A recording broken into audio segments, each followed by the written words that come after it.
Good morning of all you. Hello बच्चों, आज हम आपको जो है संकुल यौगिक ऑब्सेशनरी यौगिक के अंदर एक टॉपिक है केंद्रित धातु परमाणु पर ऑक्सीजन अवस्था, यानी ऑक्सीजन संख्या हम किस तरह निकालते हैं, है ना। क्योंकि ऑक्सीजन संख्या निकालने के लिए ऑक्सीजन संख्या की ज़रूरत हमको पड़ती है। जो हम आईपीसी करते हैं उसके अंदर हमको ऑक्सीजन संख्या की बहुत ज़रूरत पड़ती है।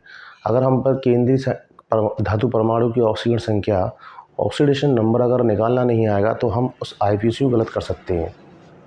इसलिए हमें सबसे पहले आईपीसी सीखने से पहले, कोऑर्डिनेशन कंपाउंड की आईपीसी सीखने से पहले हमें ऑक्सीजन संख्या, केंद्रीय धातु परमाणु पर ऑक्सीजन संख्या निकालना आना चाहिए। ये किस तरह निकालते हैं ये मैं आपको भी समझाता हूँ, ठीक है। तो किसी भी संकुल कंपाउंड, किसी भी उपसहसंयोजी आयन जो होता है, कॉम्प्लेक्स आयन जो होता है ना, उस आयन पर जो चार्ज होता है वो उस संकुल कॉम्प्लेक्स यौगिक के अंदर जो उसके अवयवी तत्व हैं उनके योगफल के बराबर होता है, उनके एडिशन के बराबर होता है। क्या? Oxidation number. उस पर जो आवेश होता है। जैसे माना मैं अगर आपसे कहूँ कि मेरे पास FeCN6 पे 4 नेगेटिव हैं, तो ये पूरा जो कॉम्प्लेक्स आयन है इस पे 4 नेगेटिव जो आए हैं ना, वो इस Fe और Cn की वजह से आए। यानी कि यहाँ Fe पे +2 होता है और +6 Cn की -1 होकर के, तो ये इस तरह से -6 और +2 -4 आ जाता है। तो ये पूरे कॉम्प्लेक्स पर आयन है। अगर हम उस कॉम्प्लेक्स पार्ट के किसी CMA केंद्रीय धातु परमाणु पर ऑक्सीजन संख्या निकालेंगे तो उसके कुछ नियम है ना, उसकी कुछ तरीके हैं। हमें कुछ पॉइंट याद रखने तो हम ऑक्सीडेशन स्टेट आसानी से निकाल सकते हैं सेंट्रल मैटर एटम की, है ना। तो किसी भी संकुल यौगिक में या किसी भी कोऑर्डिनेशन कंपाउंड में CMA की जो ऑक्सीडेशन स्टेट होती है वह उसकी जो है ऑक्सीडेशन स्टेट जो होती है वह उसके एटमों द्वारा ही निकलती है। जैसे हमें ऑक्सीडेशन स्टेट निकालने से पहले हमको ये याद रखना पड़ेगा, ये 1-2 पॉइंट याद रखने पड़ेंगे कि ऑक्सीडेशन स्टेट, जैसे माना हमें FeCN6 में Fe की निकालनी है तो हमें पहले ये याद रखना पड़ेगा, ऐसा करना, इसमें FeCN6 है, इस पर 4 नेगेटिव है। यहाँ Fe को हम पहले X मानते हैं और +6Cn जो हमारे पास लिगेंड दिए हुए हैं, उन लिगेंड कितने हैं उस संख्या को लेकर 6Cn कर देंगे,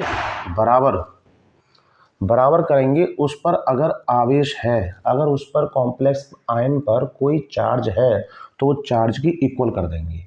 जैसे इस पर 4 नेगेटिव दिख रहे हैं तो हम यह कर देंगे -4, ठीक है। तो X +6, अब Cn की होती है बेटा -1 बराबर -4, X बराबर -4 और प्लस पक्षांतर होकर के 6 = ये +2। यानी कि यहाँ पर जो Fe की जो ON निकल करके आई है बेटा वो +2 आई है।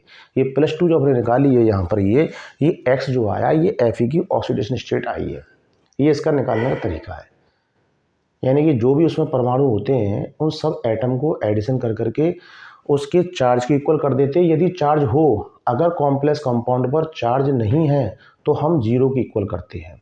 जैसे यदि अगर ये ही K4FeCN6 होता है ना, क्योंकि इसी का पार्ट है ये, K4FeCN6 होता तो हम क्या करते हैं, यहाँ पर 4K है ना, तो इस 4K इस तरह लिखते प्लस, फिर Fe को हम X मान लेते हैं या Fe मान दो या +6Cn इक्वल टू क्या कर देंगे हम यहाँ 0, है ना। 0 करने पर अब यहाँ पर हम जो सबकी ऑक्सीडेशन स्टेट हमको पहले से पता होना चाहिए, है ना। K है तो K की बेटा 1 होती है, प्लस Fe को हमने X माना, प्लस 6 × Cn की -1 होती है बराबर 0 होती है, ठीक है। तो यहाँ 4 + X, यहाँ -6 = 0, X - 2 = 0, X = +2।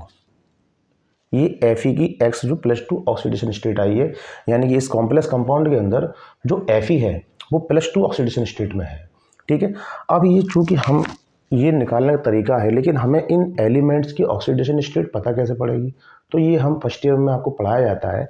उससे पूर्व में आपको तो अभी हाल फिलहाल समझाने के लिए आपको छोटे छोटे पॉइंट आपको बता दे रहा हूँ कि इसकी ऑक्सीडेशन स्टेट इतनी होती है, किसी कितनी होती है, देखते हैं। जैसे FeCN6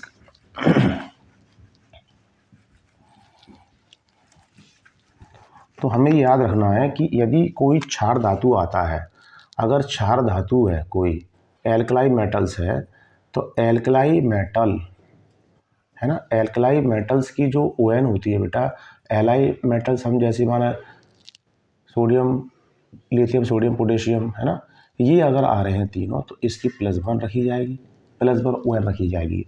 और अगर कोई क्षारीय मृदा धातु आ गया, क्षारीय मृदा धातु यानी कि alkali earth metals, alkali earth metal कोई आ गया है ना, तो उस अब मेटल, अर्थ मेटल कौन सा है ना, बेरिलियम, मैग्नीशियम और कैल्शियम, अगर ये आ जाते हैं तो इनकी +2 रख देना, ठीक है। +1 एल्कलाई मेटल्स कोई आ जाता है और एल्कलाई अर्थ मेटल या क्षारीय मृदा धातु कोई आ जाती है तो वहाँ पर हम +2 रखेंगे, ठीक है। फिर इसके बाद में हम जो है अगर हैलोजन कोई आ जाता है, हैलोजन में अगर कोई आता है तो हैलोजन में जैसे फ्लोरीन है, क्लोरीन है, ब्रोमीन है, आयोडीन है, तो अगर ये आ जाती है तो इनकी -1 रखी जाएगी ON, ठीक है, ठीक है।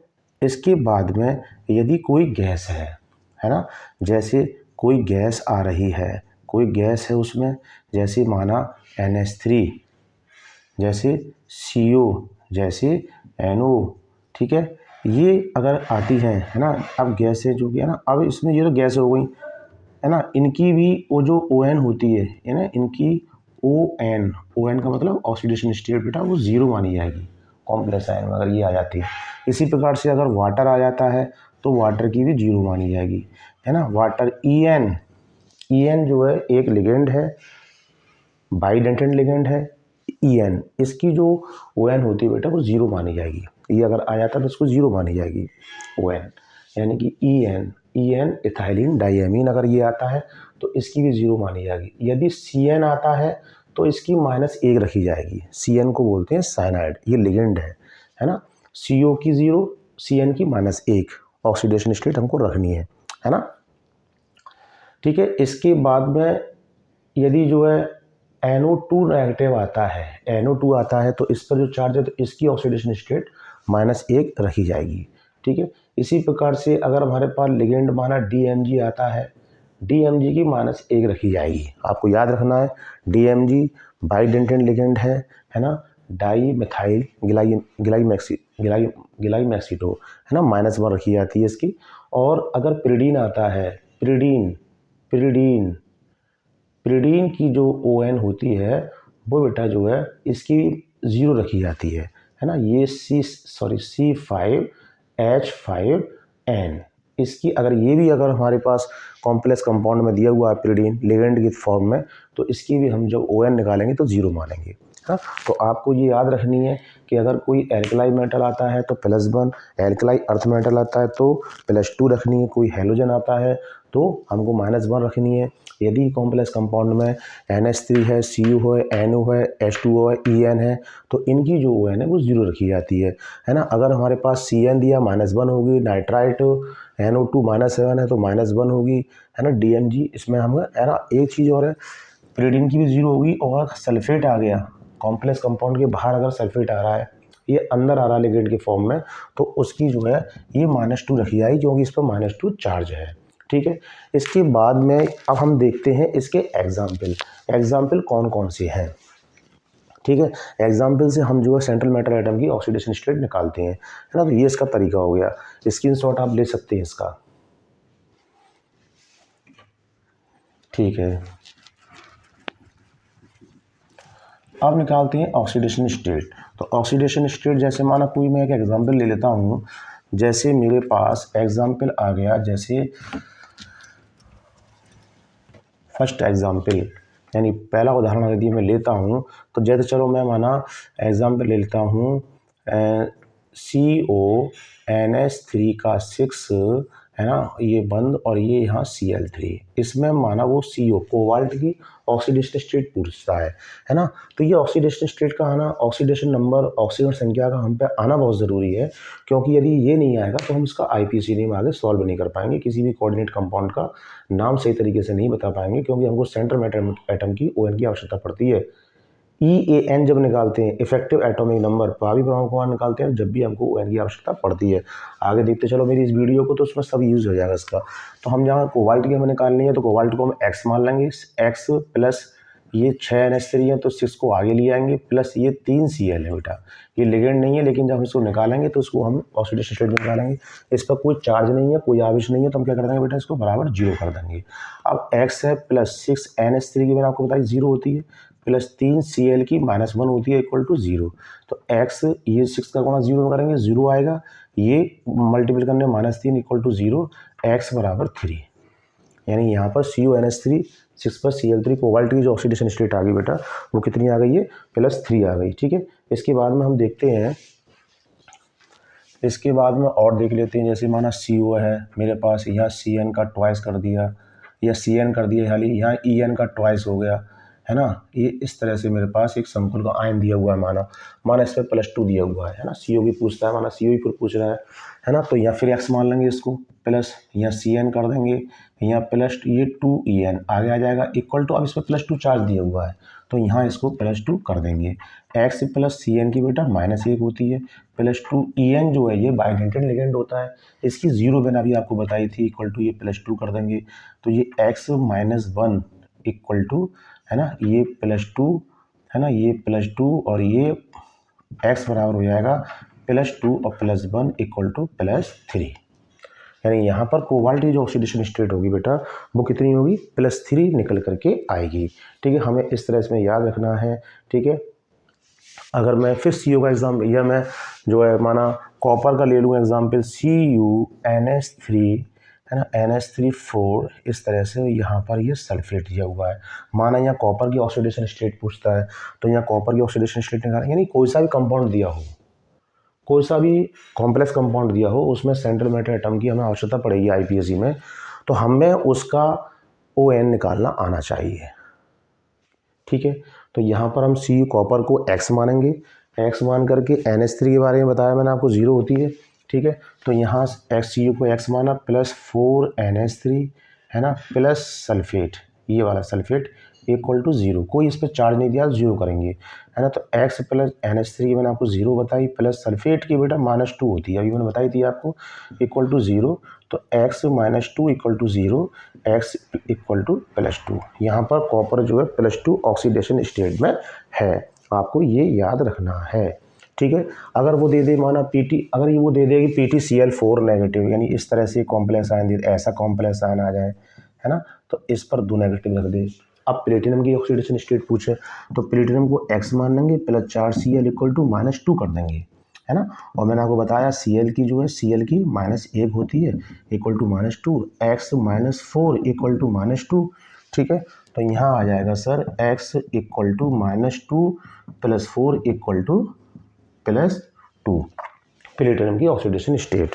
ठीक है, यदि वो पूछ लेता है, माना बताइए निकिल DMG का ट्वाइस, इस तरह से, अब DMG दे दिया उसने, अब यहाँ पर निकिल की ऑक्सीडेशन स्टेट हमको मालूम होना बहुत ज़रूरी है।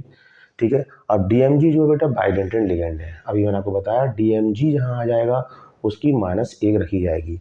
ठीक है, तो यहाँ पर निकिल का X माना, DE2 आगे आ जाएगा और ये DMG कर देंगे इस तरह से और बराबर 0 कर देंगे, क्योंकि उस पर कोई चार्ज नहीं है, इसलिए X प्लस 2 DMG क्या रहेंगे बेटा, -1 equal to 0, X -2 equal to 0, X बराबर +2।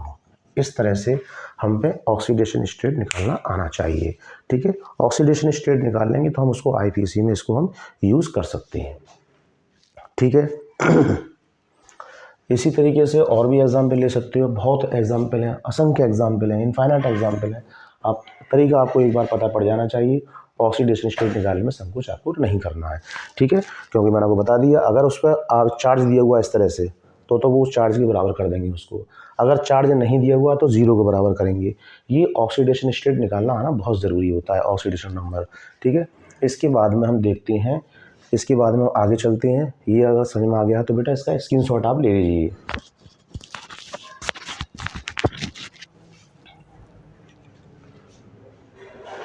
ठीक है,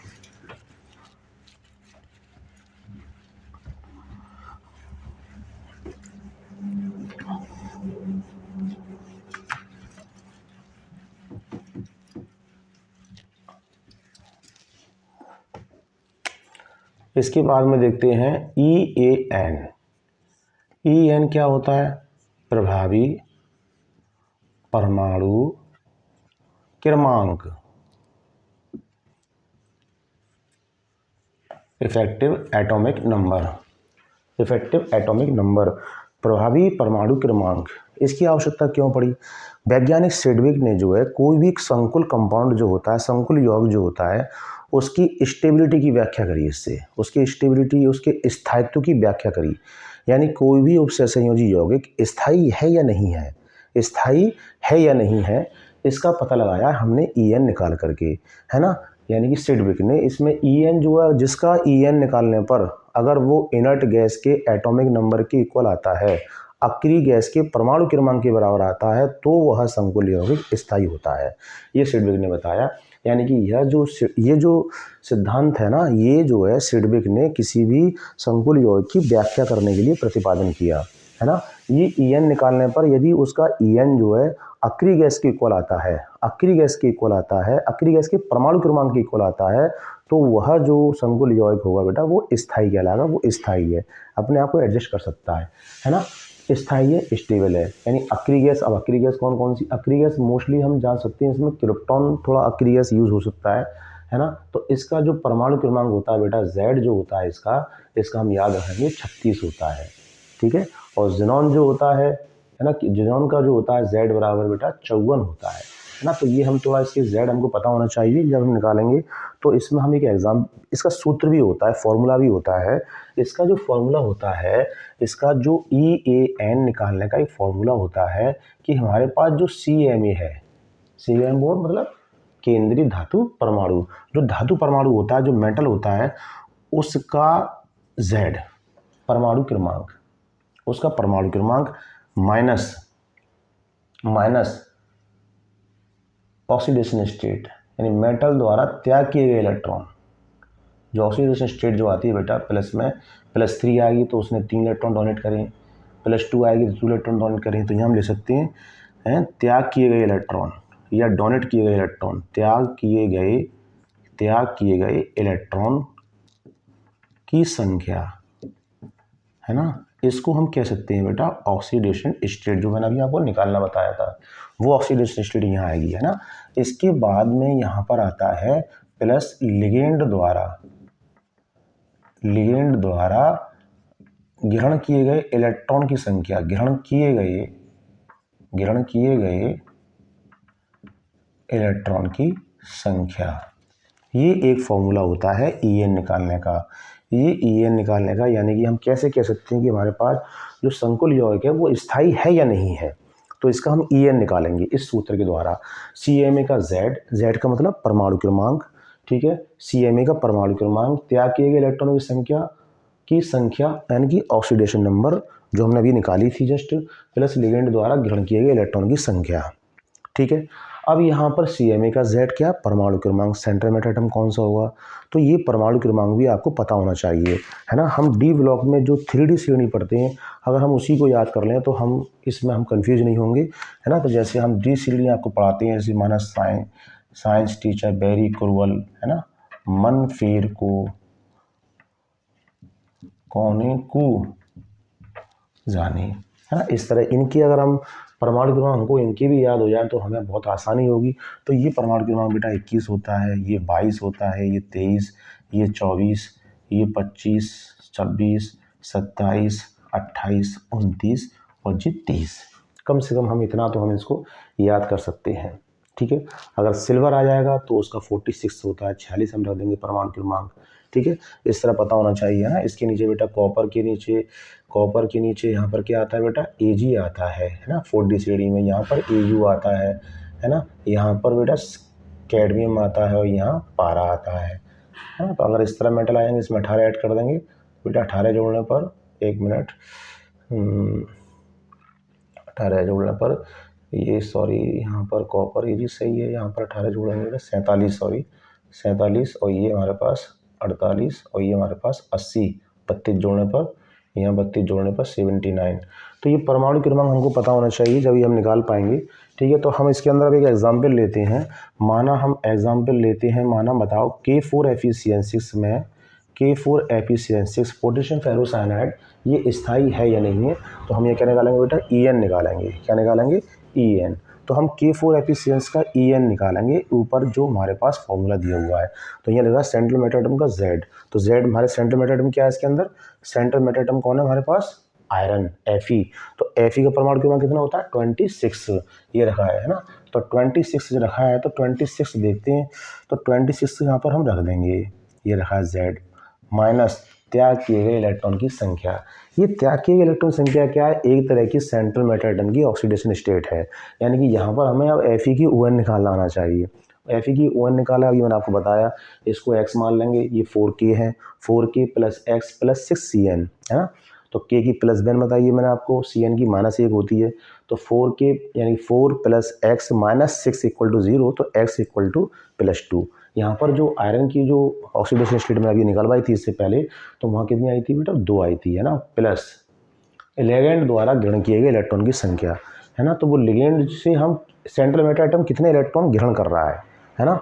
तो एक लिगेंड, अगर एक दंती लिगेंड होता है तो वो एक जो तीर लगता है उपसर्ग संयोजी बंध का, वो 2 इलेक्ट्रॉन देता है सेंट्रल मेटल एटम को। ठीक है, तो यहाँ पर देखते हैं, जैसे अगर हम ये देखते हैं, जैसे FeCN6 है, तो FeCN6 जैसे FeCN हम बनाए हैं इसकी स्ट्रक्चर है ना। तो यहाँ पर ये इसकी स्ट्रक्चर बेटा इस तरह से आपको आनी चाहिए, ये Cn है ना।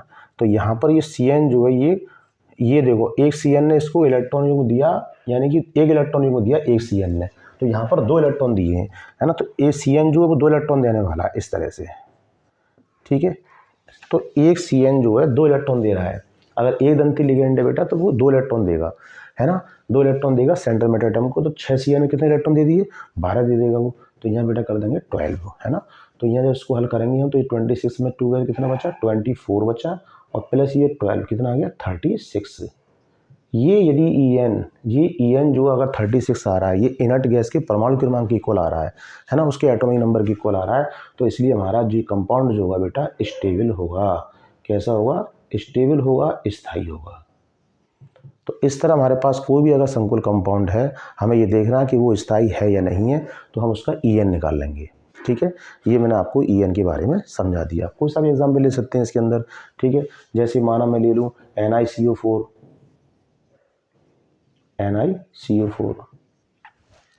अब निकेल है, तो निकेल का परमाणु क्रमांक कितना होता है बेटा, 28 होता है, 28 होता है। तो यहाँ 28 रहेंगे है ना, माइनस ऑक्सीडेशन स्टेट किसकी, निकेल की।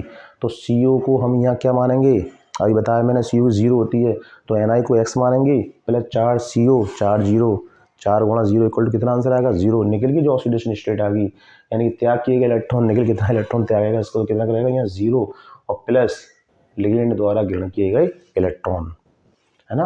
यानी ये तो 28 आ गया घट करके। अब ये हमारे पास जो लिगेंड है CO बेटा, ये भी एक मोनोडेंटेड लिगेंड है, एक दंती है, Cn की तरह है, ये लॉन पेयर दे रहा है। तो जब एक CO जो है 2 इलेक्ट्रॉन दे रहा है, तो 4 CO कितने इलेक्ट्रॉन देंगे बेटा, 8 इलेक्ट्रॉन देंगे है ना। तो ये 8 हो जाएगा। तो 28 में 0 गए तो 28 बचे, 28 और 8 कितना आ गया, 36। यानी ये भी हमारे पास कैसा है बेटा, स्टेबल है। तो इस तरह से हमको CEAN निकालना आना चाहिए, जो किसी भी उपसंयोजी कंपाउंड के स्टेबल की व्याख्या, स्थायित्व की व्याख्या करता है। ठीक है, हमने आज अभी जो है हमने ऑक्सीडेशन स्टेट निकालना सीखा और EN निकालना सीखा है ना। तो आप इसका स्क्रीनशॉट आराम से ले सकते हैं।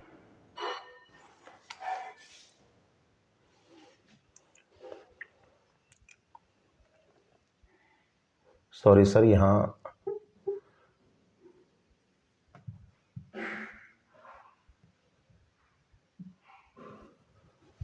बता देते हैं।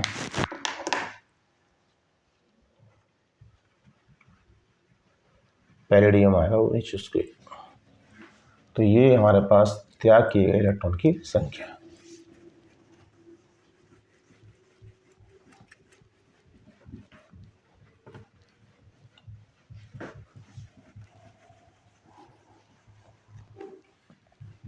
पैलेडियम 46 होता है और सिल्वर 47 से, ठीक है ना। तो अब इसके बाद हम बेटा देखते हैं IPSC नेम है ना।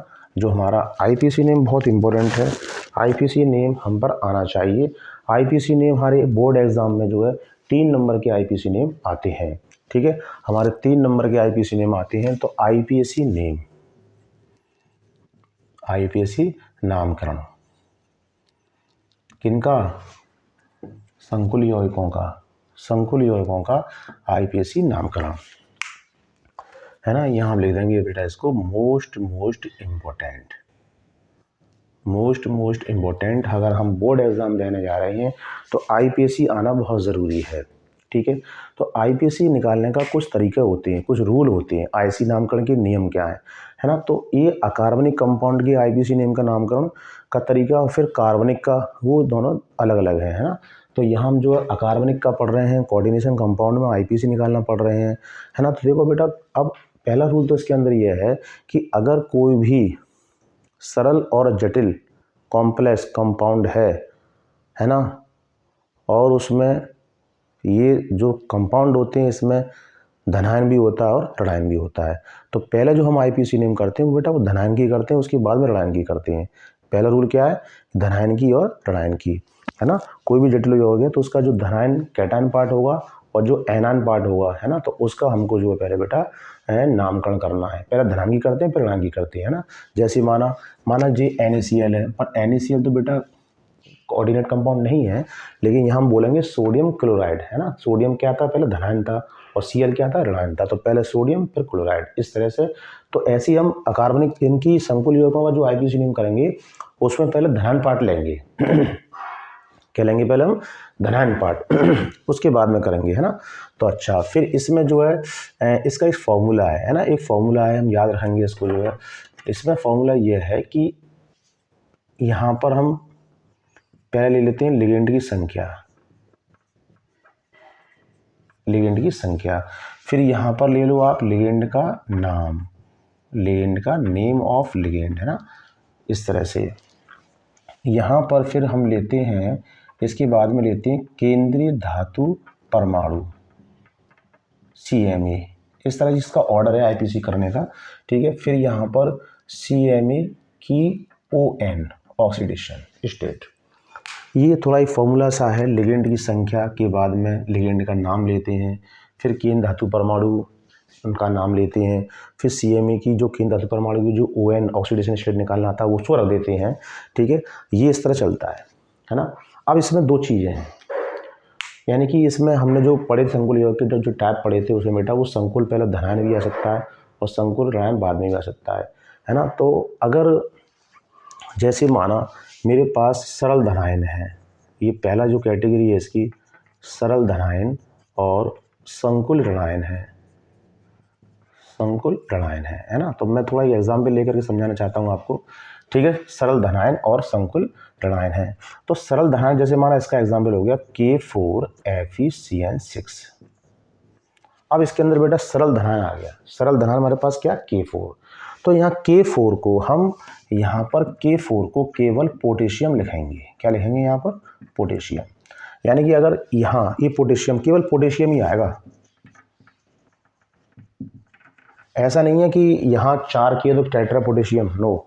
केवल अगर सरल धनायन जो भी है हमारे पास, K4 है, Na3 है तो सोडियम बोलेंगे, K है तो पोटेशियम बोलेंगे, है ना। कोई सा भी अगर हमारे पास शुरुआत में कोई मेटल आ रहा है वो सरल धनायन के रूप में है, सिंपल कॉम्प्लेक्स सिंपल कैटायन है, तो उसको हम केवल, जैसे हमारा K4 था तो हमने यहाँ उसको पोटेशियम ले दिया, ठीक है।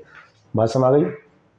जैसे इस फॉर्मूले के अंदर, अब इस फॉर्मूले में क्या था, ये फॉर्मूला जो है ना हम दोनों में लगा सकते हैं। यानी पहला टाइप को हमारे पास जो सरल धनायन है और संकुल ऋणायन है उसमें अगर हम इस फॉर्मूले यूज़ करेंगे तो बेटा यहाँ हम क्या करेंगे, यहाँ हम लिख सकते हैं धनायन वाला पार्ट। धनायन वाला पार्ट कौन सा, पोटेशियम। ये धनायन वाला पार्ट पोटेशियम, है ना। तो यहाँ हम जैसे इसको लिखेंगे, यहाँ धनायन वाला पार्ट लिख देंगे हम यहाँ पर, तो यहाँ पोटेशियम, फिर लिगेंड की संख्या, यानी इसी का आईपीएसी नेम करूँगा तो लिगेंड संख्या कितनी बेटा, 6। तो 6 में, है ना, तो ग्रीक भाषा के शब्द के अनुसार कितने CN हमारे पास, 6 को हम बोलते हैं हेक्सा। तो हेक्सा और फिर CN, फिर लिखा लिगेंड का नाम, तो लिगेंड का नाम क्या है, साइनाइडो या साइनाइडो। तो यहाँ लिखेंगे पोटेशियम हेक्सा साइनाइडो। फिर लिगेंड का केंद्र धातु परमाणु का नाम, अब देखते हैं हमारे पास क्या है, Fe, है ना। तो Fe हमारे पास एनायनिक पार्ट में है, ऋणायन पार्ट में है। तो Fe का भी एक नाम है, एक किस तरह हमको बोलना है ये मैं अभी आपको आगे बता रहा हूँ। यहाँ पर तो Fe को फेरेट बोला जाएगा। यानी कि अगर ऋणायन संकुल ऋणायन है, अगर हमारे पास एनायनिक कॉम्प्लेक्स है तो वहाँ पर जो CMA होता है उसके नाम के आगे 8 लगाते हैं। तो जहाँ पर जो है ये केंद्र धातु परमाणु फेरेट है, फिर उसकी ऑक्सीडेशन स्टेट, यानी कि अगर मैं इसको नाम को बताकर चलूँ आपको हाल फिलहाल अब ये रूल बताता चल रहा हूँ आपको, तो मैंने जैसे ये सूत्र लिखा तो पोटेशियम ले देंगे हम यहाँ पर आगे, पोटेशियम के बाद में लिगेंड की संख्या, कितनी लिगेंड संख्या हमारे पास, लिगेंड क्वेश्चन होता है, लिगेंड होता है बेटा बड़े कोष्टक के अंदर, छोटे कोष्टक में बंद है, बड़े कोष्टक में बड़े ब्रैकेट में आ रहा है, और जो CME के संग में वो लिगेंड है ना, जो बड़े ब्रैकेट के बाद में होता है वो लिगेंड नहीं होता है, ठीक है। तो लिगेंड कितने हमारे पास, लिगेंड की संख्या कितनी 6, तो यहाँ हम लिखेंगे बेटा 6 को बोलते हैं हेक्सा, क्या बोलते हैं, हेक्सा, है ना। अब यहाँ लिगेंड का नाम क्या है, साइनाइडो, ये लिगेंड के नाम भी हमको याद रखने हैं, अभी लिखा रहा हूँ मैं, यहाँ आ जाएगा बेटा साइनो, है ना, लिगेंड का नाम। फिर केंद्र धातु परमाणु का नाम, तो यहाँ पर केंद्र धातु परमाणु क्या आ जाएगा बेटा, फेरेट, यहाँ पर हम यहाँ लिखेंगे ATE यानी फेरेट, इस तरह से फेरेट। अब आगे उसकी ऑक्सीडेशन स्टेट, ऑक्सीडेशन स्टेट मैंने अभी आपको निकालना बताया था, Fe कितनी आई थी, +2, तो +2 को हम ये इस तरह रोमन भाषा में यहाँ +2 कर देंगे। तो ये जो फॉर्मूला है, अगर सरल धनायन है तो सरल धनायन पहले यहाँ लिखा जाएगा, अगर सरल धनायन नहीं है पहले संकुल धनायन आ रहा है माना, अब अगला एग्जाम्पल, जैसे माना पहले संकुल धनायन आ रहा है ना, तो संकुल धनायन आ रहा है तो अब क्या करेंगे कि यहाँ पर एंड में, यहाँ पर हम लिखेंगे ना, यहाँ पर लिगेंड संख्या शुरू होगी, फिर लिगेंड का नाम, फिर केंद्र धातु परमाणु का नाम, फिर ऑक्सीडेशन स्टेट, फिर उसके बाद में ऋणायन, सरल ऋणायन आएगा, सरल ऋणायन। ये फॉर्मूला इस तरह यूज़ होता है। जैसे जैसे मैं आपको अभी एग्जाम्पल समझाते चलूँगा, आप देखते चला मेरे एग्जाम्पल को, आपकी समझ में एक IPSC में आने वाला है, ठीक है। तो इसके बाद में फिर हम देखते हैं, यदि लिगेंड है ना, ये हो गया। अब लिगेंड जो है, अब इसमें जो ये पहला आपको मैं रूल बता दिया है ना, दूसरा जो इसके अंदर बेटा नियम है वो ये है कि यदि लिगेंड 2 या 2 से अधिक बार आता है ना, अगर लिगेंड जो है कई प्रकार के लिगेंड आ रहे हैं, ये पहले ही देख लो, 2 या 2 से अधिक आता है, ऐसे देख लो आप, अगर 2 या 2 से अधिक आता है, जैसे माना 6 आ गया, तो 6 के लिए हमने क्या लगा दिया बेटा, यहाँ हेक्सा। इसी प्रकार अगर 2 लिगेंड होंगे तो क्या लगा देंगे, डाई, है ना। अगर लिगेंड जो है 2 या 2 से अधिक बार आ रहा है ना, 2 या 2 से अधिक बार आ रहा है, 2 या 2 से अधिक बार आता है, अधिक बार आता है कौन, लिगेंड, एक ही लिगेंड हो, एक ही लिगेंड 2 या 2 से अधिक बार आता है ना, एक ही लिगेंड अगर 2 या 2 से अधिक बार आता है, 2 या 2 से अधिक बार आता है, तो ग्रीक भाषा के शब्द के लिए अगर 2 दिए हैं तो बेटा हम उसको डाई बोलेंगे, क्या बोलेंगे, डाई।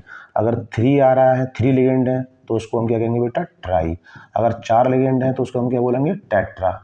अगर 5 लिगेंड है तो उसको हम क्या बोलेंगे, पेंटा। अगर 6 लिगेंड है तो हमने क्या बोला था अभी, हेक्सा। इस तरह से अगर एक ही लिगेंड 2 या 2 से अधिक बार आ रहा है तो उसी के नंबर जो हम देंगे वो ग्रीक भाषा में डाई, ट्राई, 2 के लिए डाई, 3 के लिए ट्राई, है ना, 4 के लिए टेट्रा, 5 के लिए पेंटा, 6 के लिए हेक्सा लगाएंगे, ठीक है। फिर तीसरा रूल इसमें ये होता है IPC नामकरण के अंदर कि यदि एक या एक से अधिक आ रहे हैं, एक या एक से अधिक लिगेंड आ रहे हैं, एक से अधिक, है ना, सॉरी,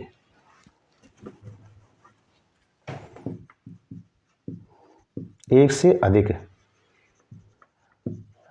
लिगेंड है आदि, है ना, जैसे माना यहाँ पर CN भी है, अमोनिया भी है, ब्रोमाइडो भी है ना। जैसे माना अगर किसी भी संकुल के अंदर माना CO आ गया, है ना बेटा, NH3 आ गया, है ना, यहाँ माना वो उसने 4 दे दिया, और फिर इसने Cl भी दे दिया, माना NO2 भी दे दिया, इस तरह से बड़े ब्रैकेट में इसका नाम दिए हुए, यानी कि एक से अधिक बार लिगेंड आवे, कई तरह के लिगेंड आ जाएं, कई प्रकार के लिगेंड हो, मतलब कहने का ये है, जैसे एमीन या क्लोराइड हो या नाइट्राइट हो। तो बेटा यहाँ अब देखते हैं हम अंग्रेजी की वर्णमाला अनुसार उनको जो व्यवस्थित करेंगे वो हम अल्फाबेटिकल अरेंजमेंट करेंगे उनका, है ना। अगर लिगेंड कई प्रकार के लिगेंड आते हैं ना, कई प्रकार के लिगेंड आते हैं ना, ऐसे मान सकते हैं, कई प्रकार के अगर लिगेंड आ रहे हैं तो हम फिर उनको अल्फाबेटिकल लेते हैं। जैसे माना अमोनिया है तो अमोनिया को बेटा देखो अंग्रेजी बहुत ज़रूरी है इसकी, है ना, हम भले हिंदी में आपको समझा रहे हैं लेकिन इंग्लिश में IPC समझना बहुत ज़रूरी है, क्योंकि हम अल्फाबेटिकल इनको कैसे अरेंज करेंगे। अब एमीन है तो एमीन में बेटा इस तरह हमको स्पेलिंग पता होनी चाहिए, एमीन। क्लोराइडो बेटा CH शुरुआत में आता है क्लोराइडो, इसलिए, और N में आता है बेटा नाइट्राइटो। इस तरह थोड़ा अंग्रेजी हमको पता होना चाहिए। CBSE बोर्ड के इस बच्चों के लिए तो कोई प्रॉब्लम नहीं होती है इसमें, क्योंकि वो 9th 10th जैसे ये सब चीज़ें सीखते हैं। तो एमीन में बेटा A आता है, CH में, सॉरी क्लोराइड में C आता है और उसमें N आता है। तो जब हम इनको अरेंज करेंगे ना तो अल्फाबेटिकल अरेंज करेंगे, मैं ये कहना चाह रहा हूँ, है ना। तो ये जैसे लिगेंड की संख्या ले लेंगे हम यहाँ पर, जैसे माना अब ये एमीन ही पहले आ रहा है माना, क्योंकि ए पहले आता है अल्फाबेटिकल, तो ये कितने हमारे पास 4, तो हम से बोलेंगे tetra amine. Tetra amine ligand कौन सा है, एमीन, टेट्रा एमीन, है ना। इसके बाद में CO में पहले कौन आता है, C आता है, फिर टेट्रा एमीन क्लोराइडो, क्लोराइडो, फिर NO2 को नाइट्राइटो, ठीक है, इस तरह से, है ना। अगर मैं इसी का आपको IPC नेम बताऊँ माना, है ना, जैसे माना इसी का मैं IPC नेम कहता हूँ बेटा, और ये मेरे पास माना धनानिक पार्ट है या ऋणानिक पार्ट ही ले लो माना, ये धनानिक पार्ट है माना, है ना, यहाँ माना इस पर 2 पॉजिटिव लगे हुए हैं मान लिया, तो यहाँ हम क्या लेंगे बेटा, देखो अब धनानिक पार्ट है, ये धनानिक पार्ट में ये ऋणानिक पार्ट था, ये संकुल ज्ञान किस मारा था, ऋणान पार्ट मारा था, ये धनान पार्ट में, तो धनान पार्ट में क्या है, धनान ऋणान पार्ट में अंतर क्या है, अगर ऋणान पार्ट में आया संकुल ऋणान आया, यानी बाद में कॉम्प्लेक्स बड़ा कोष्ठक ऋणान तरह आ रहा है, तो जो सेंटर मेटल एटम होता है उसके नाम के आगे हम 8 लगाते हैं, 8, है ना। जैसे अभी लिखाऊंगा मैं ferrate, cobaltate, nickelate, argentate Ag को, है ना। इसी प्रकार से अगर कोबाल्ट है तो कोबाल्टेट, लेकिन ये धनायन जी शुरुआत में अगर पार्ट में आ रहा है, जैसे माना ये जो कॉम्प्लेक्स आयन शुरुआत में आ रहा हो, माना यहाँ सल्फेट दिया हुआ है, तो इसका मतलब क्या है कि ये धनानिक पार्ट हो गया, जो ऋणानिक पार्ट हो गया, तो धनानिक पार्ट में आ रहा तो वहाँ पर कोबाल्टेट नहीं कहेंगे, खाली कोबाल्ट कहेंगे, ये मतलब मेरा कहने का, ये धनानिक पार्ट में आता तो सेंटर मेटल एटम को कोबाल्ट ही कहेंगे, ठीक है, खाली कोबाल्ट। तो हम ये करेंगे तो बेटा, और इसको जो ऋणानिक पार्ट है ये एंड में बोला जाएगा, धनानिक पार्ट जो था वो शुरुआत में यहाँ बोला जा रहा था, अब धनानिक पार्ट अगर शुरुआत में आ रहा तो उसके IPC नेम में यहाँ पर सेंटर मेटल एटम के बाद में जिस सरल ऋणायन बोला जाएगा, यानी सल्फेट यहाँ बोला जाएगा, समझ में आ रहा है। जैसे यहाँ पोटेशियम हमने शुरुआत में बोला, संकुल ऋणायन में पोटेशियम शुरुआत में बोला, अब अगर ये पार्ट हमारे पास धनानिक पार्ट में आ रहा है तो जो ऋणायन पार्ट यहाँ एंड में बोला जाएगा, यानी कुछ नहीं लिखा जाएगा, यहाँ डायरेक्ट लिगेंड से यहाँ शुरू होगी। अब ये जो फॉर्मूला मैं यहाँ यूज करूँगा तो यहाँ पर लिगेंड से शुरू होगा, और इस एग्जाम्पल में हमने जो शुरुआत करी थी पोटेशियम पहले आया था, लेकिन अगर संकुल धनायन में है तो पहले हम कहाँ शुरू करेंगे, लिगेंड से संख्या शुरू करेंगे, तो हमारे पास कितने बेटा 4 हैं, तो हम ये लिखेंगे टेट्रा एमीन। थोड़ा मैं इसको ऊपर ले लूँ, है ना, एग्जाम्पल को, यानी ये एग्जाम्पल मैं यहाँ लेता हूँ बेटा CONH3 और ये 4th, ये Cl और ये मेरे पास NO2 और ये मेरे पास सल्फेट, तो अब मैं इसका नाम बता रहा हूँ, है ना। तो ये कौन सा एग्जाम्पल का है ना, संकुल धनायन कॉम्प्लेक्स कैटायन, है ना। तो यहाँ पर हमें पहले कहाँ से लिगेंड से शुरू करना है, तो अल्फाबेटिकल देखना है, अंग्रेजी के वर्णमाला क्रम के अनुसार देखना है। तो बेटा यहाँ पर मेरे पास एमीन पहले आता है, तो ये कितने बेटा मेरे पास 4 है, तो हम ये लिखेंगे बेटा टेट्रा एमीन माना Cl और Ni2। अब Cl को हम बोलते हैं बेटा, अभी याद कर लो, थोड़ी देर बता लिखाऊंगा इनको मैं, क्लोराइडो, टेट्रा एमीन क्लोराइडो, अब बेटा NO2 है, तो अगर NO2 आ रहा है तो हम इसको नाइट्रो यहाँ कैपिटल N लगाते हैं, अगर NO2 होगा तो N लगाते हैं, और यही NO2 उभयदंती लिगेंड है जो मेरे जैसे पिछली वीडियो में दिया हुआ है, अगर ON होगा तो उसको नाइट्राइटो O लिखेंगे, नाइट्राइटो N, है ना, इस तरह से N लगा देंगे। अब इसके बाद में ये हो गया लिगेंड की संख्या हो गई, लिगेंड का नाम हो गया। अब क्या आ रहा है, केंद्र धातु परमाणु का नाम, तो कौन है हमारे पास, कोबाल्ट, तो हम ये क्या लिखेंगे बेटा, क्या कोबाल्टेट करेंगे, नहीं, केवल कोबाल्ट लिखेंगे, क्योंकि ये मेरे पास संकुल धनायन शुरुआत में आ गया, बड़ा ब्रैकेट शुरुआत में आ रहा है, तो उसके CMA को हम यूँ का यूँ लिख देंगे, आयरन होगा तो आयरन लिख देंगे, कॉपर होगा तो कॉपर लिख देंगे, कोबाल्ट होगा तो कोबाल्ट लिख देंगे। अब इसकी ऑक्सीडेशन स्टेट हमें थोड़ा रफ पे इसको करना है एग्जाम में, है ना। तो निकालने के लिए हम देखते हैं, थोड़ा यहाँ निकालते हैं, देखो बेटा CO को हम X मान लेंगे, प्लस यहाँ पर 4 NH3 कर देंगे, प्लस Cl प्लस NO2, है ना, प्लस सल्फेट, बेटा यहाँ X प्लस 4 NH3 0, ये -1, है ना, NO2 की -1 होती है, और सल्फेट कितनी बताई थी मैंने अभी आपको, -2 = 0, है ना। तो देखो बेटा X ये -1 -2 -4 = 0, X बराबर +4 मान लिया हमने। ये एग्जाम्पल थोड़ा सही नहीं हो सकता है क्योंकि कोबाल्ट जो है +4 ऑक्सीडेशन स्टेट में नहीं आएगा, लेकिन मैं थोड़ा समझाने के लिए आपको मैंने ऐसे ही ले लिया था ये एग्जाम्पल, है ना। तो यहाँ कितना आ जाएगा बेटा, ये 4 आ जाएगा, ये रोमन भाषा में जो ऑक्सीडेशन स्टेट है ना, यहाँ CMA की वो 4 आ जाएगी, यहाँ पर निकाल ली हमने, है ना।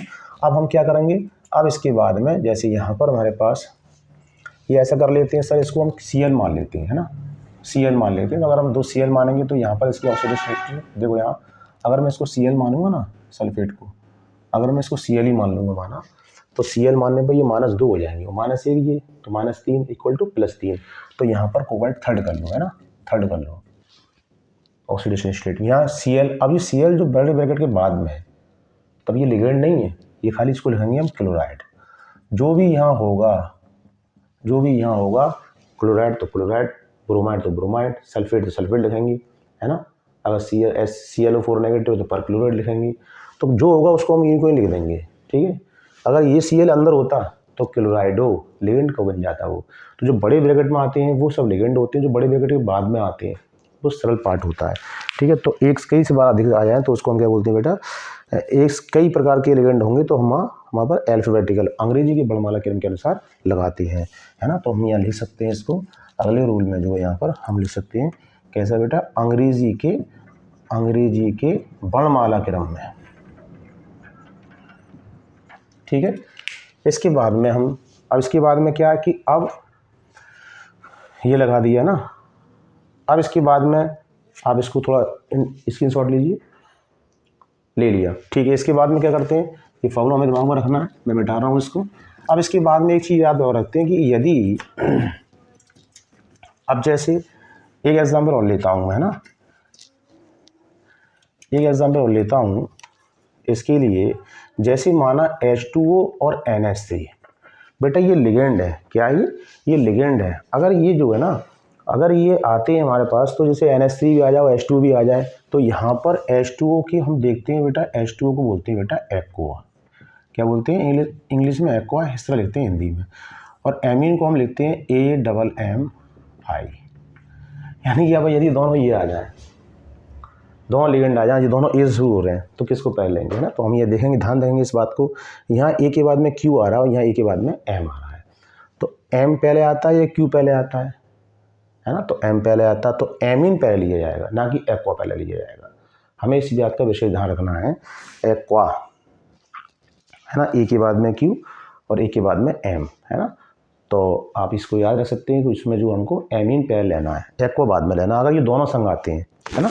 जैसे अगर मैं यहाँ पर एग्जाम्पल में ले लूँ बेटा, जैसे FeH2O, है ना, H2O माना 5 और यहाँ मैंने ले लिया माना NH3, और ये धनात्मक पार्ट में मान लिया एग्जाम्पल दैट, है ना। तो यहाँ पर हम जो है बेटा, यहाँ एमीन पहले लेंगे, फिर पेंटा एक्वा बाद में आएगा IPC नामकरण में, ठीक है। ये हमको देखना है। तो ये इसके मैंने आपको बताए IPC नामकरण के थोड़े से रूल बताए, नियम बताए, है ना, इसका सूत्र बताया, लिगेंड की संख्या पहले लेंगे, फिर लिगेंड का नाम लेंगे, फिर उसकी CMA का नाम लेंगे, फिर CMA ऑक्सीडेशन स्टेट लेंगे, है ना। अगर संकुल धनायन है तो उसकी ऑक्सीडेशन स्टेट के बाद में हमको एनायनिक पार्ट बोलना है, और अगर हमारे पास सरल धनायन शुरुआत में आ रहा है, जैसे अभी पोटेशियम वाला आया था, तो उसका नाम पहले हमको लेना है, ठीक है। इसके बाद में हमें ये देखना है, अब हम आगे चलते हैं कि जो पहले हम देखते हैं जो हमारे पास, अब जैसे यदि हम जो है IPC नियम माना करते हैं, जैसे मैंने अभी एग्जाम्पल दे चुका हूँ मैं आपको, सरल धनायन व संकुल ऋणायन का,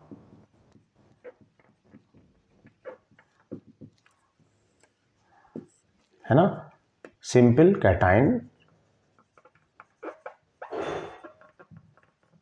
एंड कॉम्प्लेक्स एनायन, है ना। अभी एग्जाम्पल मैंने इसका लिया था K4FeCN6। देखो आगे उसी का एग्जाम्पल को, अगर इस टाइप के होते हैं IPC में, पहला एग्जाम्पल लेकर चल रहा हूँ, पहला पॉइंट लेकर चल रहा हूँ, पहला टाइप जो कॉम्प्लेक्स कंपाउंड का ये वाला, तो वहाँ पर जो सेंट्रल मेटल एटम होगा उसके नाम के अंत में एट लगाएंगे, है ना, कि CMA के नाम में ATE या एट लिखते हैं। जैसे अगर मेरे पास माना Fe है तो बेटा इसको हम बोलेंगे फेरेट लिखेंगे, है ना। अगर मेरे पास माना CO है ना, तो इसको हम लिखेंगे बेटा कोबाल्टेट। अगर मेरे पास Ni है तो हम इसको लिखेंगे बेटा निकलेट, ठीक है।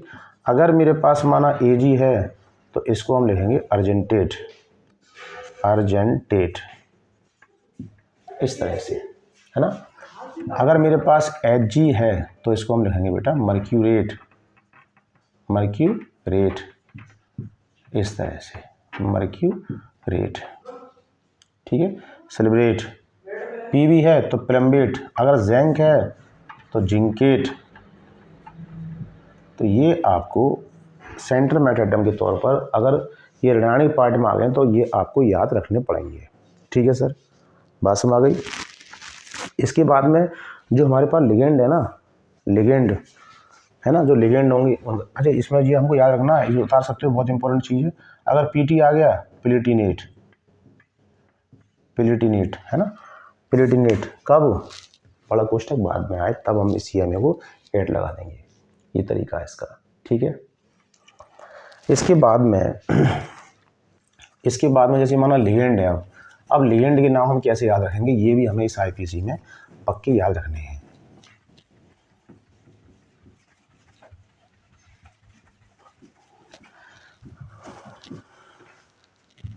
लिगेंड का नाम है ना, तो लिगेंड के नाम है ना, वैसे मेरा इससे पहले वाला जो वीडियो है ना उसमें लिगेंड के नाम लिखाए हैं।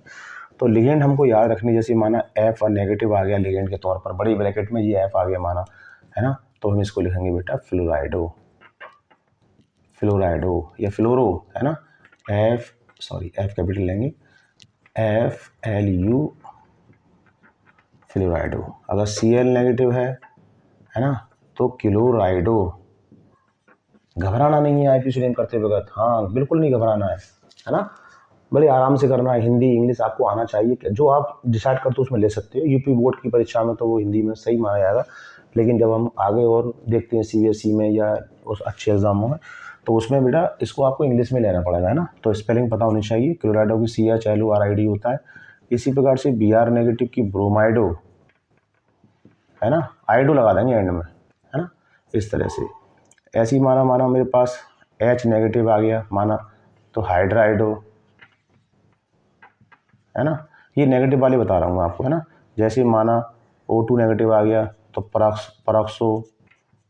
परोक्साइडो, है ना। जैसे माना O2 नेगेटिव आ गया ऑक्साइडो हो जाएगा। ये नेगेटिव वाले बता रहा हूँ आपको पहले, है ना। अगर माना मेरे पास जो है C2O4 पे 2 नेगेटिव आ गया तो उसे हम क्या बोलते हैं बेटा, ऑक्जेलेटो, है ना। अगर SO4 पे 2 नेगेटिव दे दिया तो इसे हम क्या बोलेंगे, सल्फेटो। अगर SO4 पे 2 नेगेटिव दे दिया तो इसे हम क्या बोलेंगे, सल्फाइटो, है ना। इस प्रकार से हमें याद रखने, इंग्लिश में भी कर सकते हो, हिंदी में भी कर सकते हो। अगर मेरे पास CH3CO नेगेटिव दे दिया तो इसे हम क्या बोलेंगे बेटा, सल्फाइटो। अगर ये ऋणात्मक लिगेंड इस तरह आएगी तो हम इसके नाम के आगे आइडो लगाएंगे, ठीक है। ये लिगेंड है, हमको याद रखनी है जी कौन कौन से हैं, है ना। अगर इसी प्रकार से हम बेटा, अगर हम इस प्रकार से, है ना, NH2 पे 2 नेगेटिव कर देते हैं, है ना, तो बेटा हम इसको बोलते हैं इमाइडो। क्या बोलते हैं इसको, इमाइडो। कई प्रकार के दिए हुए हैं। अगर हम यहाँ पे बेटा NH पे 2 नेगेटिव कर दें तो इसको हम बोलते हैं बेटा एमाइडो। इन दोनों में थोड़ा डिफरेंस है, पता होना चाहिए, ठीक है। तो ये इसी प्रकार से Cl नेगेटिव भी बहुत इंपॉर्टेंट है, IPC में आता रहता है। तो इसको हम क्या बोलते हैं, साइनाइडो, है ना, साइनाइडो, है ना। इसी प्रकार से NO2 नेगेटिव है। अगर NO2 नेगेटिव आ रहा है तो नाइट्राइटो N लगाएंगे बेटा, नाइट्राइटो N लिखेंगे। और अगर हमारे पास ONO आ गया, यानी ON भी, ये नाइट्रो ना इस तरह से आ सकता है, दो तरह से, उभयदंती लिगेंड है ये, तो नाइट्राइटो N लिखेंगे। और ONO आ गया बड़े कोष्टक में तो इसको हम क्या लिखेंगे, नाइट्राइटो, या O लगा देंगे एंड में, ठीक है। तो ये हमारे पास मेरे पास जो है एनायनिक लिगेंड है, इनके नाम हमें याद रखनी है ना। IPC जब अमल करेंगे तो हमको ये हम सब याद होना चाहिए हमको, है ना। इसके बाद में हम देखते हैं बेटा, अगर धनायनिक आ जाए, अगर लिगेंड जो है मैंने कई प्रकार के लिखा है आपको, तो अगर धनायनिक लिगेंड हमारे पास,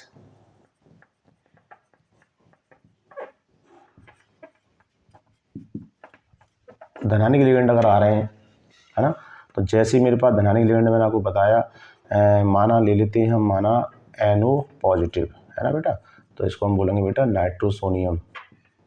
इसमें ईएम लगाते हैं ना, क्या लगाते हैं, ईएम एंड में, नाइट्रोसोनियम। ठीक है, याद रखना आपको। इसी प्रकार से अगर NO2 पॉजिटिव आ गया, नाइट्रोनियम, है ना, नाइट्रोनियम, इस तरह से। ठीक है, ये पॉजिटिव वाले हैं। इसी प्रकार से NH2 NH3 पॉजिटिव है तो बेटा इसको हम बोलेंगे हाइड्रोजीनियम, हाइड्रोजीनियम, है ना, इस तरह से। तो ये धनात्मक पार्ट में इस तरह से आ जाएंगे, है ना। इसी प्रकार से उदासीन लिगेंड हमें याद रखने बेटा। तो उदासीन लिगेंड में हमको बहुत इंपॉर्टेंट है ना, ये सब जो लिखा रहा हूँ सब इंपॉर्टेंट है, ये यूज होंगे सब IPC में आ गया तो उदासीन लिगेंड कौन कौन से होते हैं। उदासीन लिगेंड में बेटा आपको याद रखना है H2O, है ना, तो इसको हम क्या बोलते हैं बेटा, एक्वा से लिखा जाता है, इंग्लिश में ऐसे लिखाएंगे। इसी प्रकार से NH3 बेटा उदासीन लिगेंड है ना, NH3। तो NH2 क्या बोलते हैं बेटा, एमीन, है ना, AMMINE, एमीन, है ना, इस तरह उदासीन लिगेंड में NH3 आ सकता है। ठीक है, उदासीन लिगेंड में बेटा ये EN भी है, EN पर कोई आवेश नहीं है, तो इसको बेटा हम लिखेंगे इथेन 1,2 डाईएमाइन, इसका ही पूरा नाम है। ठीक है ना, मैं भी एक चीज़ बताना चलता हूँ, भूल गया मैं आपको बताना। अच्छा, इसके बाद में यदि हम जो है बेटा और ले लेते हैं, उदासीन में हमारे पास काफ़ी है ना। उदासीन में देखते हैं ऐसी प्रकार से, अगर CO आ गया ना, तो CO हम क्या बोलते हैं बेटा, कार्बोनिल, क्या बोलेंगे इसको, कार्बोनिल। इसी प्रकार से NO है तो नाइट्रोसिल बोलेंगे इसको, NO पॉजिटिव नाइट्रोसोनियम था, NO आ जाएगा, नाइट्रोसिल हो जाएगा। ठीक है, तो ये हमारे पास ऐसे हैं जिन पर कोई आवेश नहीं है, इनको हम जो है उदासीन कहते हैं। ठीक है, उदासीन लिगेंड कहलाते हैं। अच्छा, मैं आपको एक चीज़ बताना भूल गया, मैं आपको यही बता के चल रहा हूँ, जो रूल था ना IPC का, उसमें एक चीज़ और थी कि अगर कोई किलेटिंग लिगेंड है या लिगेंड के अंदर ही कोई संख्या आ रही है, लिगेंड के नाम के अंदर संख्या आ रही है, जैसे माना ये EN है बेटा, इथेन 1,2 डाईएमीन, यानी इसके नाम के आगे 2 आ रहा है, 1,2 आ रहा है, संख्या ही आ रही है, किसी लिगेंड में संख्या ही आ रही है, ये किलेटिंग लिगेंड होता है ना। ये रूल थोड़ा बताना भूल गया मैं आपको, सॉरी इसके लिए। मैं आपको बता कर चल रहा हूँ, यदि कोई लिगेंड है ना, और कैसा लिगेंड है बेटा, वो किलेटिंग लिगेंड है। किलेटिंग लिगेंड कौन कौन सी होती है बेटा, आपको बताए थे मैंने, किलेटिंग लिगेंड है। तो किलेटिंग लिगेंड में अगर मैं जैसे मेरे पास EN आ गया, EN का नाम क्या है, एथेन 1,2 डाईएमीन, यानी किसी लिगेंड के नाम में ही अगर कोई संख्या आ रही है ना, संख्या आ रही है ना, जैसे ये हो गया, है ना, जैसे माना DMG है, डाई मिथाइल ग्लाइकोसिटो, डाई मिथाइल डाई आ रहा है ना, इस तरह अगर कोई आ रहा है ना, डाई ट्राई उसके नाम के अंदर ही है, तो अगर जैसे माना EN है, जैसे माना CU एग्जाम्पल लेता हूँ, यहाँ पर ट्वाइस, इस तरह से, ये रूल था, बताना भूल गया, मिस हो गया मुझसे, है ना। तो अगर किसी का ऐसा कोई लिगेंड है जिसमें कोई नाम ही है, तो उसके नाम से अगर वो 2 हैं, जैसे इसके नाम में ये 2 हैं, तो इसमें हम लिखेंगे बिस, क्या लिखेंगे उसको, बिस, हम ये लिखेंगे बेटा बिस, उसके नाम से पहले यानी बिस लिखेंगे, फिर उसके बाद में उसका नाम लिखेंगे। जैसे इसका नाम क्या है बेटा, 1,2 डाईएमीन, इस तरह से, ये बिस है, ये बिस है, तो हम ये लिखेंगे बिस, लिख देंगे पहले, क्योंकि बिस क्यों आया, ये 2 के लिए आया है, तो बिस एथेन 1,2 डाईएमीन। ठीक है, अगर बेटा यहाँ 3 होता तो हम क्या लिखते, इसको ट्रिस लिख देते, ट्रिस। अगर ये 4 होते तो हम लिखते टेट्राकिस। ठीक है, इस तरह से 5 होते पेंटाकिस। कब लिखेंगे, जब हमारे लिगेंड में ही कोई नाम संख्या आ रही है, कोई नंबर आ रहा है, जैसे लिगेंड में EN जो होगा ना, तब जैसे मैं इसका नाम बताना है मुझे, तो यहाँ पर बेटा ये 2 है ना, CU EN का ट्वाइस, यानी जी किलेटिंग लिगेंड है और इसके नाम में 1,2 आ रहा है, एथेन 1,2, है ना। तो अब मुझे इसका नाम करना है। अब देखो यहाँ धनात्मक पार्ट में दिया हुआ है, धनात्मक पार्ट दिया हुआ है, तो मुझे डायरेक्ट क्या करना है, लिगेंड की संख्या लिखनी है। तो लिगेंड कितनी, 2, तो 2 के लिए हम, अब जो लिगेंड कैसा मेरे पास, किलेटिंग लिगेंड क्या लिखेंगे, बिस लिखेंगे, यहाँ ये बिस लिख देंगे, ये लगा कोष्टक में, अब कोष्टक में लगाएंगे, इसका नाम लिखेंगे, बहुत इंपॉर्टेंट है ये भी, जो है एथेन 1,2 डाईएमीन, है ना बेटा। ये 1,2 आ रहा, संख्या आ रही है, तो इसलिए हमने बिस लगाया 2 के लिए, बिस, है ना। अब यहाँ पर हम क्या लिखेंगे, सीधा कॉपर, क्या लिख देंगे यहाँ, कॉपर। अब ऑक्सीडेशन स्टेट लिखेंगे, तो EN की मैंने आपको 0 बताई है, ये 0 होगी तो बराबर 2 आ जाएगा, तो यहाँ +2, तो यहाँ आ जाएगा सेकेंड। इस तरह इसका IPC नेम होगा। तो ये आपको मैंने बता दिया। एनायनिक पार्ट में अगर संकुल एनायनिक है, उसमें जो CM है उसके नाम के आगे ऐड लगाएंगे। लिगेंड बता दिए मैंने आपको, ऋणानिक लिगेंड, धनानिक लिगेंड और उदासीन ligand. Aqua, NH3, EN, CO, NO, है ना। एक पिरिडीन और होता है बेटा, अगर पिरिडीन भी आ गया इस तरह से, है ना, तो ये पिरिडीन है बेटा, ये भी हमारे पास न्यूट्रल लिगेंड है, ठीक है। इसके बाद में हम कुछ एग्जाम्पल लेते हैं, है ना, एग्जाम्पल्स हम हल करते हैं। हाँ, तो इसके बाद में बेटा हमने ये एग्जाम्पल लिए हैं, ये हमारे 1 2 3 4 5 6 7 8 9 एग्जाम्पल हैं। इनको हम देखते हैं, जो मैंने आपको उसका रूल बताया है IPC में करने का। तो इसका हम देखते हैं नाम, जो देखते हैं तो बेटा ये K2ZnOH का फोर्थ, ठीक है। तो यहाँ हम जब इसका नाम लेते हैं तो बेटा ये जो हमारे पास, अब शुरुआत में देखते हैं, इसको पहले जांचते हैं। ये सरल धनायन है, ये संकुल ऋणायन है। जो बड़ा ब्रैकेट आया कॉम्प्लेक्स, ये बाद में आया है। तो संकुल ऋणायन का एग्जाम्पल है। अगर संकुल ऋणायन में है तो वहाँ क्या पहचान बताइए मैंने आपको, जिंक को जिंकेट कहेंगे, है ना, जिंक को जिंकेट कहेंगे। और अगर यही बड़ा ब्रैकेट, देखो इसमें एग्जाम्पल मैंने यह लिया है सरल धनायन, संकुल धनायन में, अगर यही बड़ा ब्रैकेट शुरुआत में आ रहा है तो बेटा CO क्या बोलेंगे, पूरा कोबाल्ट ही बोलेंगे, कोबाल्ट, नॉट कोबाल्टेट, ठीक है, पूरा कोबाल्टेट बोलेंगे, कोबाल्ट बोलेंगे, है ना, पूरा कोबाल्ट बोलेंगे। तो अब इसमें देखते हैं, नाम देखते हैं ना। तो देखो बेटा यहाँ K2 आया है, तो K2 आया तो इसका मतलब ये नहीं हम डाई K कर दें, नो, खाली कर देंगे पोटेशियम, पूरा नाम लिखेंगे इसके अंदर पोटेशियम, पोटेशियम। इसके बाद मैंने आपको बताया था लिगेंड की संख्या, कितने लिगेंड है हमारे पास, 4। तो 4 का मतलब टेट्रा। OH क्या है, लिगेंड, क्या नाम है, हाइड्रोक्सो। तो हाइड्रोक्सो टेट्रा हाइड्रोक्सो। जिंक किस में आया है, ऋणानिक पार्ट में, तो क्या बोलेंगे बेटा, जिंकेट। अब हमको ऑक्सीडेशन स्टेट रोमन भाषा में रखनी है, रोमन उसमें रखना है, तो हमें निकालना है बेटा इसकी ऑक्सीडेशन स्टेट। जब निकालेंगे तो बेटा देखो 2K प्लस Zn को x माना प्लस 4OH इक्वल टू 0 कर देंगे। K की 1 होती है प्लस x प्लस 4OH की -1 होती है इक्वल टू 0, है ना। इसकी 1 कर दी ना हमने, तो कितना आगे निकाल सकते हो आप यहाँ पर, -4 और 2 -2 इक्वल टू +2, यानी जिंक यहाँ +2 ऑक्सीडेशन स्टेट में है। तो इसका नाम हो जाएगा पोटेशियम टेट्रा हाइड्रोक्सो जिंकेट, है ना। इंग्लिश में आप इस तरह लिख सकते हैं इसको, potassium tetra hydroxo zincate second, है ना। इसमें एक खासियत और होती है, इंग्लिश में हम लिखते हैं तो उसमें बेटा गैप नहीं देते हैं, है ना, बिल्कुल सीधा लिखते हैं, कोई गैप नहीं देते हैं, है ना। तो आप भी करके आओ तो कोई गैप मत देना, है ना। आपको लगे ना ये संकुल पार्ट है ना, उसमें गैप नहीं देना हमको, है ना। देखो इसमें ऐसी, इसमें देखो तो ये भी पोटेशियम आ गया, है ना। तो इंग्लिश में कर दूं बेटा, पोटेशियम, पोटेशियम, है ना, पोटेशियम आ गया। अब जी कितने मेरे पास लिगेंड की संख्या कितनी है, 6। 6 के लिए क्या बोलते हैं बेटा, हेक्सा, हेक्सा। अब NO2 आ गया, तो NO2 को मैंने क्या बताया, नाइट्राइटो N, कैपिटल N लगाएंगे। अगर ONO होता है NO2, ONO के रूप में होता है नाइट्राइटो O करते। तो यहाँ NO2 दिया है तो इसे हम बोलेंगे नाइट्राइटो N लगा देंगे बेटा, कैपिटल N, है ना, नाइट्राइटो। अब FeO क्या बोलेंगे, फेरेट, तो फेरेट में FeRR, फेरेट, है ना। तो हिंदी में इस तरह लिख सकते हैं हम, potassium hexa nitrito and ferrate. अब आएगी ऑक्सीडेशन स्टेट, तो ऑक्सीडेशन स्टेट निकालनी है हमको। 4K, देखो इसको निकाल सकते हैं रफ पर हम, यहाँ 4K प्लस Fe को x माना प्लस 6NO2 इक्वल टू 0। तो 4K की 1 होती है प्लस x प्लस 6 NO2 की -1 बताइए मैंने आपको 0, x - 2 बराबर 0, x बराबर +2। तो +2 में यहाँ क्या आ जाएगा, सेकेंड। बात समझ में आ रही है बेटा।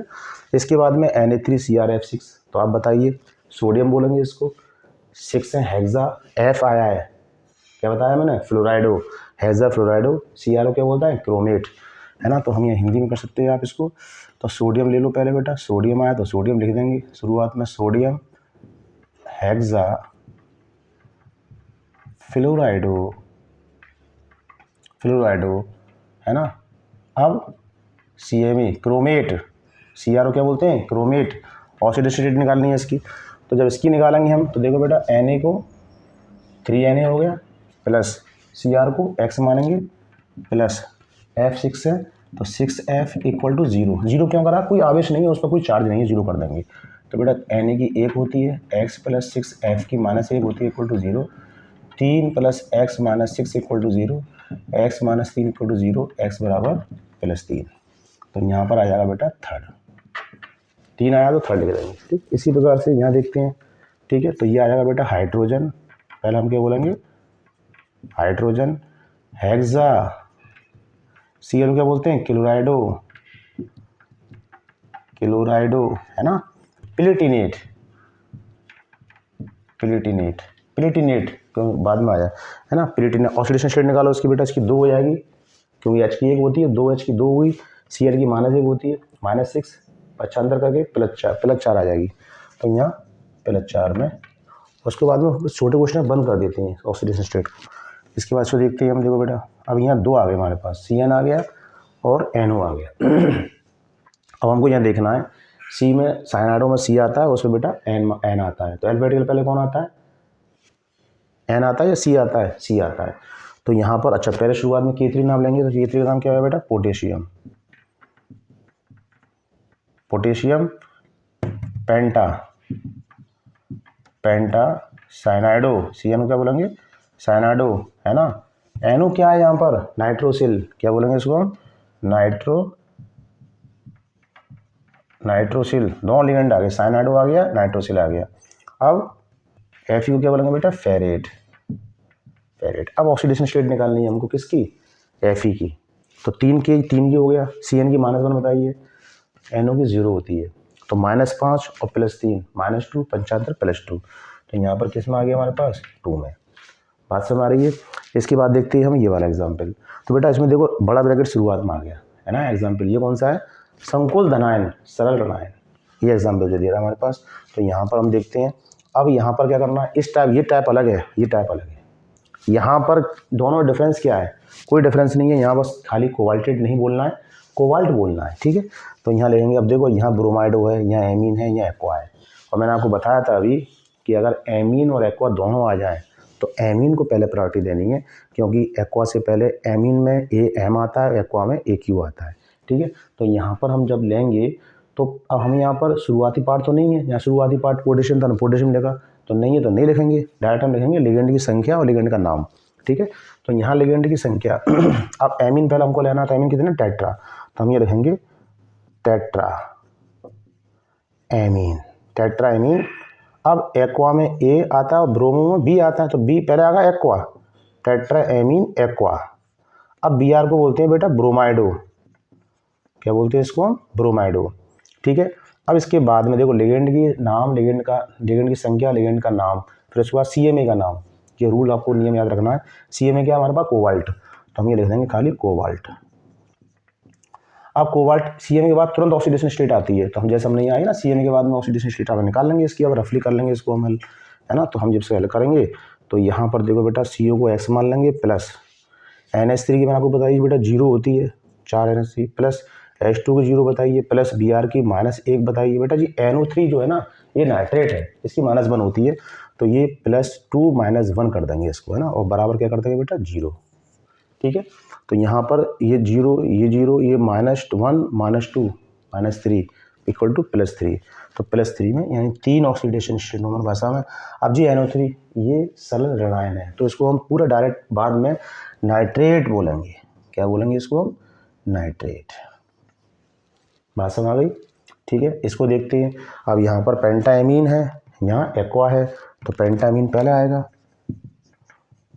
पेंटाएमीन, ठीक है, एक्वा, ठीक है, कोबाल्ट,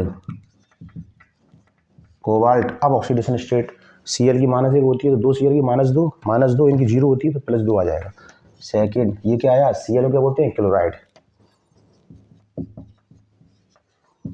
ठीक है, तो मैं अब आपसे ये उम्मीद कर रहा हूँ कि आपकी समझ में ये IPC आया होगा। आपको IPC नाम करने से पहले आप पर सेंट्रल मेटल एटम की ऑक्सीडेशन स्टेट निकालना आना चाहिए। ठीक है, सेंट्रल मेटल एटम को यानी केंद्रीय धातु परमाणु को हमें आगे एट लगाना है या नहीं लगाना है। तो अगर बड़ा संकुल जो है बाद में आ रहा है, ऋणायन पार्ट में आ रहा है, तो जो केंद्रीय परमाणु है उसमें सब में एट लगाएंगे, जिंकेट, फेरेट, क्रोमेट, प्लेटिनेट और फेरेट।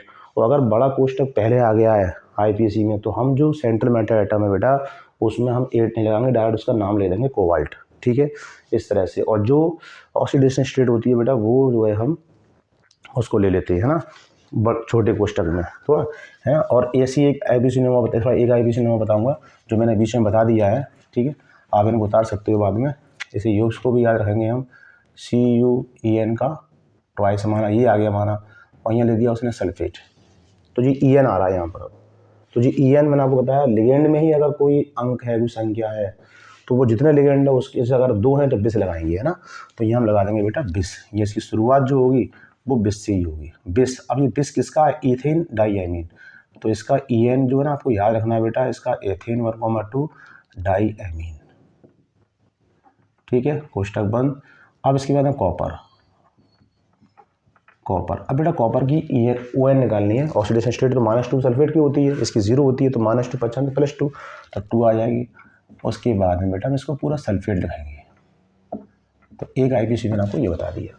तो ये सब IPC आप पे आना चाहिए। अब एक पार्ट और रह गया है ना, संकुल धनायन संकुल ऋणायन, है ना। तो उसके लिए मेरा अगली वीडियो आप जो है कोऑर्डिनेशन केमिस्ट्री IPC लेक्चर 3 आप देख सकते हैं, है ना। तो उसमें आपको समझाऊंगा, और मैं फिर उसके बाद में जो है सहसंयोजी यौगिकों उप सहसंयोजी यौगिकों के सिद्धांत आपको बताऊंगा, है ना। उप सहसंयोजी उप सवर्ण संख्या क्या होती है ये आपको मैं समझाऊंगा, ठीक है।